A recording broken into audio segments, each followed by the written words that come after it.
Okay guys, so first let's use the Visual Studio Code shortcut, PKGM, and let's import FMT, and now let's talk about structs.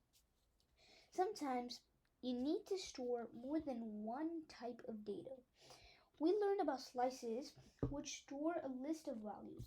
Then we learned about maps, which map a list of keys to a list of values.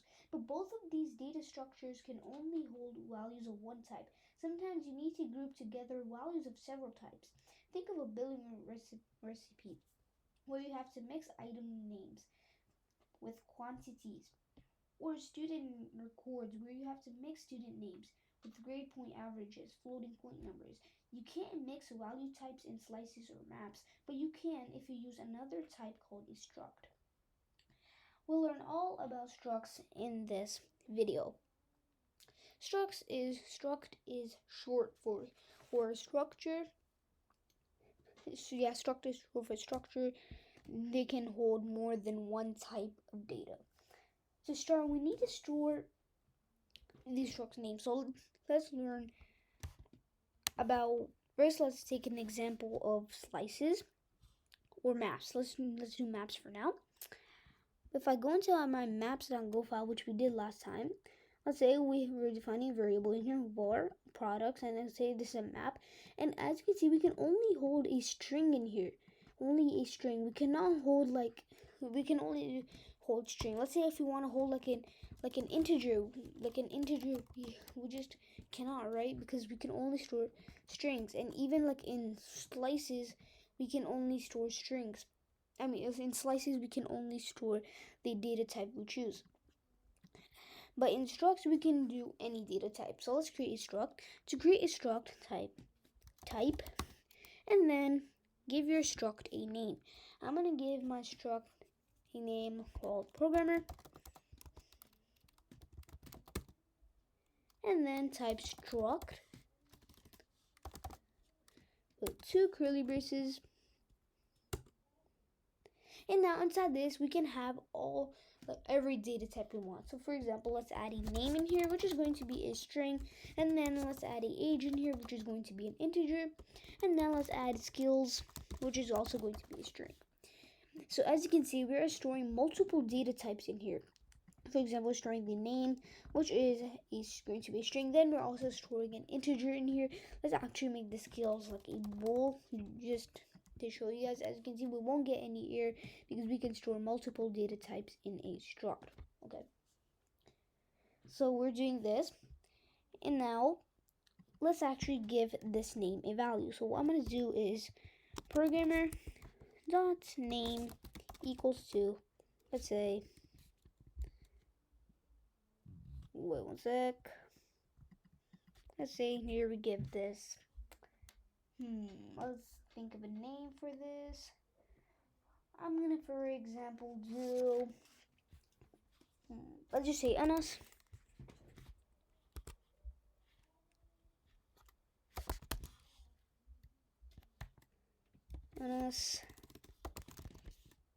And now let's actually print the programmer out. So fmt to print ln programmer. Okay, we get an error. As you can see, we get programmer type is not an expression. We actually cannot do it like that. We have to define a variable which will have this programmer struct value. For example, let's say in here, I create a variable. Let's call this one programmer, and then 1 colon equals to, let's say, programmer, and inside this we need to put 2 curly braces, and inside this we have to have and inside this we can define the values for our fields. So for example, let's say the name, and then this name is going to be now Anas, and then let's add a comma, and let's say his age is going to be 10, and then let's add another comma, say skills is going to be true. Now let's print this programmer 1 out. Now if I run this, let me actually first of all clear terminal. And now if I run structs.go, as you can see, we get the whole struct of programmer 1. Yeah, as you can see, we get the whole struct of programmer 1, the name's value, which is Anas, and the age's value, which is 10. We get all the values that we defined for each of these fields we defined in this programmer struct. Okay. So yeah, we cannot change this name's data type for example, like in integer like 5, and because we will get an error because we already said that this name is going to be a string. If we want the name to be like an int, we have to put int in here, and now it will just be like an int that says 5 and then 10 true. Let me just change this back to a string. So let's in here add string. Okay. Now let's say we just want to print one particular value from this programmer1 variable. To do that, let's just say we want to print the programmer1's name. To do that, we can see fmt.println programmer1.name. And now go run structs.go. As you can see, we get the programmer1's name, which is on us. I can also do the age. I'll get 10, and now if I do the skills, we will get true. Now, okay, so if you want to change your value, let's say in your programmer1 dot, let's say we want to change his name to name equals to, let's say, John, and his name will actually be changed. So this is how we can change the value of something. So if I say to print his name, as you can see, we get John. We're actually defining that this name's value is actually on us, but we're actually updating its value. We are allowed to in Golang to update a struct's value, so we're updating this name's value from on us to John. So that's why when we're printing the programmer1's name, we get John. Okay. Now the next thing let's add in here is, let's see, one more thing. Let's say we want to do something like this, like we want to define another variable, programmer2, and then colon equals to, I'm going to do programmer1. Yeah, that's it. That's what I'm going to do. And now if I in here say fmt, I'll print ln programmer2, and now go on structs.go. As you can see, we get programmer2, and we're getting the same values as programmer1, like the name on us, the age of 10, and true. But why are we not getting the name as John? Because we defined this programmer2 as programmer1 before we are updating the value.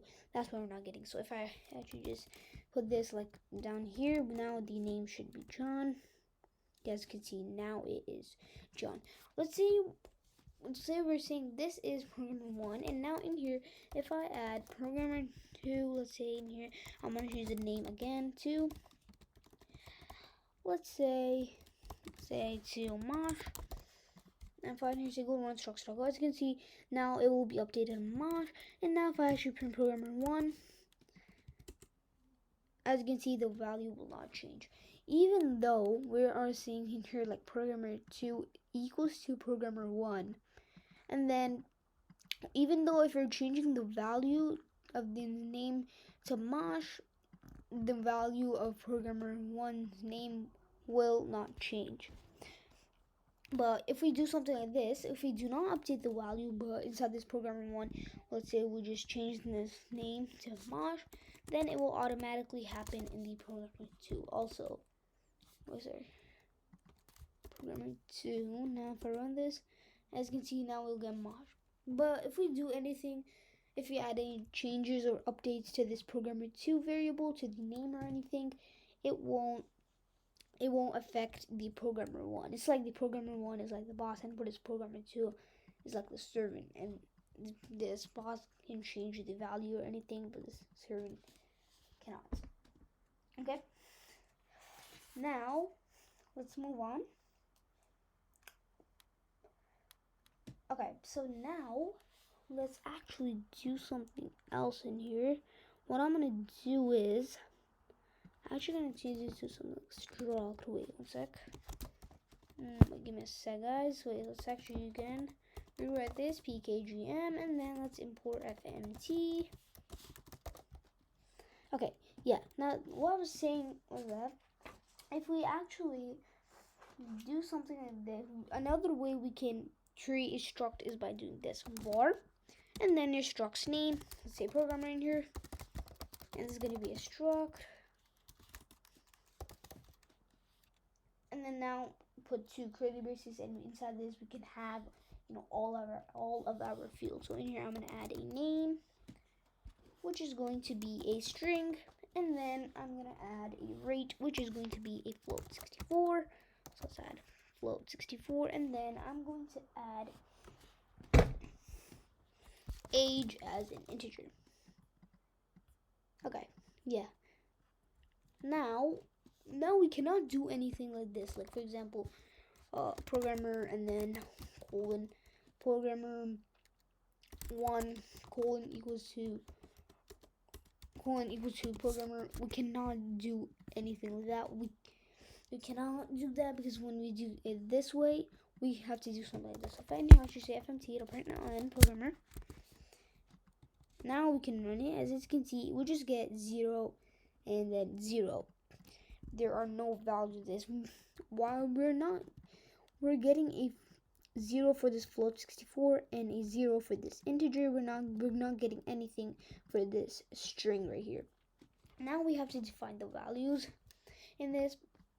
So in here I can say programmer dot name, let's say is John, and let's say the programmer's rate, let's say is 4.5, and let's say the programmer's age is 55. And now let's actually print this programmer out again.